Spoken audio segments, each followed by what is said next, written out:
severe crucial case. Sorry about that. Um, no problem.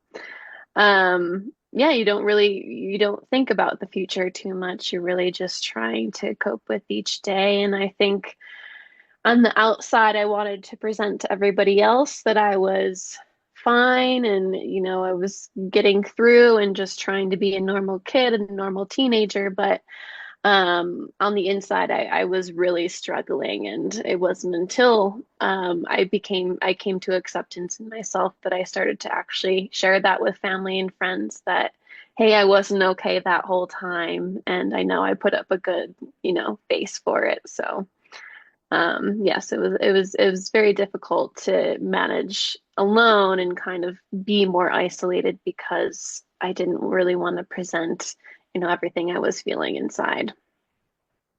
And I would imagine that from working with people myself and my own experience of IBS, migraines, chronic fatigue, all of those chronic conditions that come with a gut issue, that the effect it actually has on the condition itself, it actually can make it worse a lot of the Mhm. time when that's going on. Do you feel that that was something that was happening for you, and how did you work around it? It definitely was. And honestly, it wasn't until I started trying alternative medicines and holistic practices when I was 21 plus, um, that I started to really figure out that a lot of my condition came from how I was holding my emotions, how I was holding my stress, my anxiety, my depression. All of those things are relative to gut health, especially, and any type of health and ailment. Um, and so it really, became more of soul work for me. It became getting to know myself better and why I hold my emotions that way and my stress that way. And that's why I practice somatic therapy now for myself and my clients because it's something that I was able to actually connect to my nervous system for the first time ever and be able to regulate myself in a way that I didn't understand before because a lot of people understand mindfulness and in mental health just being in the brain, but a lot of it is stored in the body and in the nervous system. And so that anxiety can be a fight or flight mode, something that you learn very young and you never get out of unless you're really able to tap into that and listen to your body first and foremost. So that was the point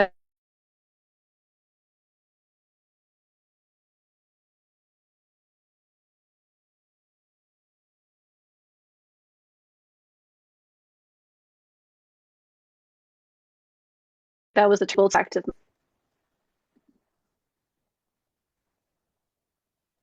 I think I froze there for a moment. Yeah, yeah, you did. Hopefully that won't affect the recording too much. Um, so when you when we talk about the mind and body and the gut connection, can you help some of the audience who are watching this either on replay or live, how that actually physically affects the condition, the symptoms, and all of that kind of thing? Because it's kind of something that people have heard but don't really fully understand the mechanism of. Absolutely, yeah. And, I think anybody can relate to this where if you're feeling a little nervous about something, you feel it in your stomach, you have butterflies, right? I think that's a very well-known thing.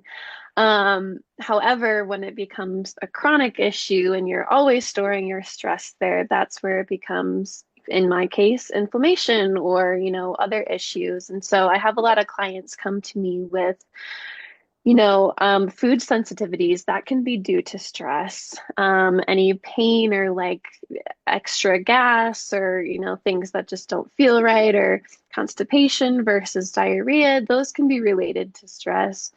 So there's a lot of, everybody's different. There's a lot of different ailments that you can go through. However, in I think it's so far from, a lot of our culture now that we're not listening to our bodies and connecting to that as much. Whereas we very much live the 9 to 5 life, and we're constantly stressed and doing a million things. Mm. However, if we don't stop and pause for a moment and just listen to what our body is telling us, we're just operating in this mode that is becomes unhealthy. Yeah, for sure, for sure. And it's that connection can really either make your symptoms better or make your symptoms worse, depending on Mhm. how you're thinking and feeling. And it's Absolutely. really important. So when it comes to the somatic work that you do, can you also tell people a little bit more about what that looks like, and why is it that you consider that to be so important? Absolutely, yes. Um, so I began doing it with my talk therapist, and that's how I really gained knowledge and started to do it myself. And it came down to her just asking me, where do you feel that in your body when I was talking about something? And she said, okay, like let's focus on that area of your body. Does it feel mad, sad, scared? And then we would go even deeper into, where that thought form came from, where that belief came from. And so I practice it a little differently with my clients, where I focus on what sensations they're feeling in their body, where it is in their body. And then we go into either breath work or movement or self-touch, assisted touch to really release that on a body level. And sometimes the emotions do come up with it. People start crying or they want to scream. And that's where it says, like, yes, let it out. Please let it out. Your body wants you to let it out. And I feel that's so crucial because we don't create enough space for that, just to scream in your pillow or, move your body all around if you're feeling, some anxiety somewhere. There's really simple things that you can just integrate into your day to just let your body release a little more and to get yourself regulated and approach life differently because of that. Once I started doing somatics, I noticed like, wow, I'm showing up to life in a different way. The way I present myself, it's not only how I feel in my body, but it's how I'm moving throughout life and how I'm responding to situations and scenarios. So it is life changing in that way. And we can't function, can we, if we can't give of our best if we're not actually feeling of our best with all of the things that you Absolutely. just talked about. It's one of those things that when people say that you've only got one problem in your life if you haven't got your health, everything else pales into insignificance. And so Hmm. everything comes from our health. It comes from all of those things that we do on a daily basis, going out with friends, meeting with family, engaging in your work, engaging in your relationships. All of those things all are severely impacted when you're actually not very well. So Absolutely. yeah, definitely. So Cassandra, when you decided to explore the natural health route, what was it that actually triggered that was the pivotal point for you to actually say, I had enough, whatever? What happened? Hmm. Absolutely. When I turned 21, I had my fourth surgery.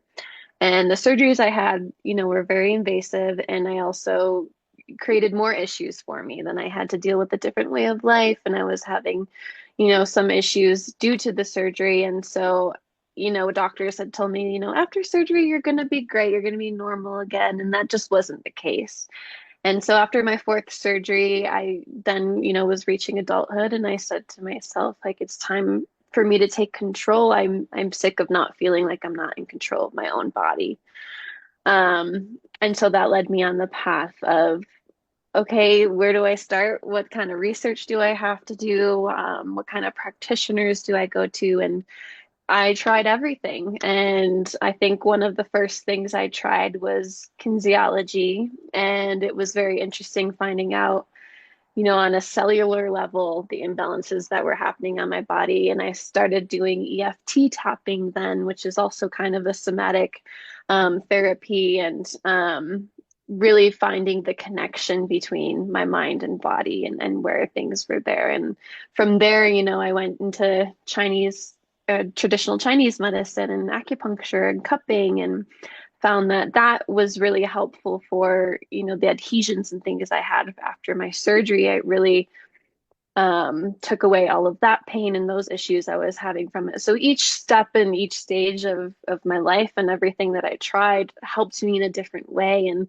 that's really when I saw the light where it was like, wow, I'm learning so much about myself and my body and the ways that I can help it and the people I can turn to really support me in that. So Yeah. So you've actually have had that major surgery now, and you no longer have your colon. I do not know. And so, what is daily life now like for you with what's been left, if you know what I mean? Yes, absolutely.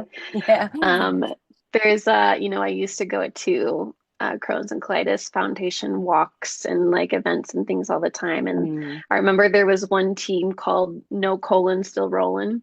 And I always loved that Yes. because it was like, Yeah. yeah, we're still doing it. Yeah. So, yes, I have what is called a J pouch because I had a full colectomy. And so they took my whole colon, besides my rectum. And then what they do is I did it in three stages.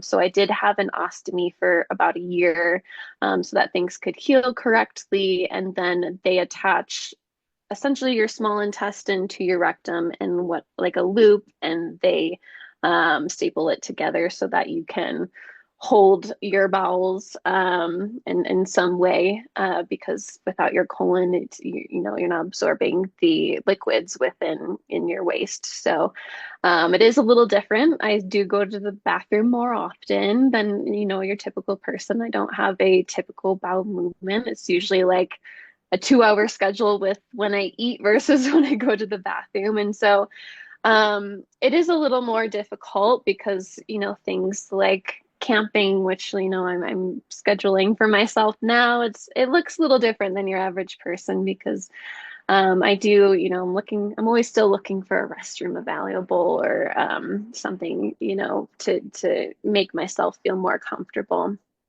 Um, However, I am, with the routines that I do and the way I take care of myself, I am the healthiest I've ever been. And so I did get that control back in that way. And having a full colectomy did save my life at the time. But, there's still moments where I'm still going to be dealing with this for the rest of my life. I still see it as a chronic issue. And I still wonder if I didn't have that surgery, would I be able to, take care of it myself at some point? So there will always be the questions there for sure, and always the strive to keep perfecting and taking better care of myself.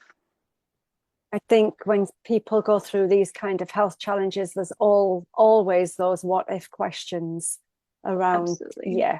So what if I hadn't had it, and would I still be here? And what if Mhm. now that I have had it, what if I just tried a different path? But we could live our lives like that and not get anywhere. So it's all about Mhm. acceptance and, working from where you're at the moment. Mhm. So I can imagine it's still a challenge for you. How do you get across over those moments when that maybe there's a cloud around, like, Mhm. that this kind of like, is there a resentment? I'm probably asking, is there kind of a Mhm. resentment, like, why do I have to do this and I can't do this and I can't do it? Where does that ever come into your life? Not anymore because I did reach that acceptance and really look at my life as like, well, I sometimes I just have to do things a little differently for my own comfort. And I did, get to a place where I feel comfortable sharing that with people now and new people and relationships and friends and family. And there was a time where, I felt like I couldn't, and it was scary to even communicate these things. But Mm. um, when I come back to the why now, it's, or if I'm having issues, it's, usually the little girl inside of me that is still, struggling with it. And so it's just me giving her love and making sure she has the attention and holding her hand through it, because as an adult, you just function and you just do things the way you need to do things. It's very much a part of life. But Yeah. as a child, having to navigate all this trauma and issues, is she's still inside of me, and she's the one that's still asking, why, and I need help, and I'm scared, and all of those things. So it's really catering to the little Cassandra and me. Yeah, it's kind of the the thing that we all seem to do when we have a challenge in our life, that we actually have this little child who's still wanting answers to questions and that Mhm. kind of thing. So it's really good that you've pointed that out. So where do you now see yourself as far as having control over your life, control over your body, and all of the things that you now need to do to continue with your work? Because now you're using all of this to help other people, aren't you? Absolutely, yes. And a big part of that is that if I'm going to serve others, I need to be taking optimal care of myself. That comes first and foremost. And that comes first and foremost because I still have an autoimmune condition. I still have it. It's Mm-hmm. just not, it's not, I'm not Mm-hmm. suffering from it per se. Yeah. Mm-hmm. So, things like traveling and anything new that can approach my body can be an issue for me because I'm autoimmune. So as soon as my immune system gets triggered, I could get super sick, and it could take me longer to recover from that. And so that's something that, through diet, through all the work that I'm doing for myself, I'm just super careful of, and take the supplements that I need to take and learn my body the best I can, especially again when it comes to my menstrual cycle and what to expect. I just learning my body to the best that I possibly can is the way that I can get through any other hurdles. And that's what I try to teach other people, is if you just learn about yourself, you listen to yourself, you listen to your body, you can really navigate anything. Oh, you're muted. Sock puppets. We always do the sock puppets thing. Um, yes, it's one of those things that when you learn to navigate it all, you start to feel again that sense of personal responsibility for your own health rather than this the poor me kind of response that could only just drag you Absolutely. down even more, couldn't it, when you think about it? Mhm. Yeah, Yeah. yeah, And it's not to say I don't have that sometimes, yeah. I think it's totally normal and human to do that, but it's looking at the past and the things that I have gone through that gets me back out of that space. And I will say the more experiences I've had, the quicker I can get out of that space. So That's really good. So tell people who are watching what it is that you're doing next, because you've got, I believe, a retreat and you've also got an ebook around hormones. Tell us a little bit about that before we finish today. Frozen again.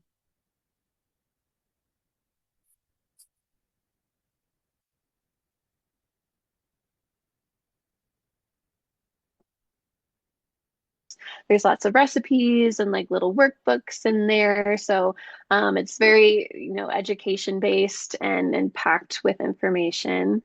And I am hosting a retreat in Morocco this fall in November. And that will be somatic based, but there will also be herbal workshops, cooking classes, and then some cultural stuff with Morocco too, and some camel riding and yoga and other things. So it'll be a lot of fun, and it'll be so great to just share a healing space with a bunch of people in person and Mhm. really be able to share these tools and takeaways for more people. Wonderful. Thank you so much. Sandra, thank you so much for being here today. It's been wonderful speaking to you. And please put your links into your ebook and your retreat so that people on your side of the pond can find out a little bit about how to get in touch with you or whatever. And then they'll be able to join in and enjoy some of those camel rides and some of that sense of humor. I loved it when you said it was no colon, still rolling. I'm thinking, humor is one of the biggest things that have got me through my chronic conditions as well. So I'm all for a bit of sense of humor and not taking ourselves so seriously. So thank you for that. Thanks everybody for watching. Thank you. Thanks for watching, everyone, and please connect with Cassandra in the group, and she's going to be here, so she'll be able to answer any questions or comments and interact with you, and anything that you want to ask her, I'm sure she'll be more than happy to help. Okay, thanks very much again, Cassandra. We'll end this live now, and we shall have a little chat. Okay. I'll just end the recording first and then end the live stream.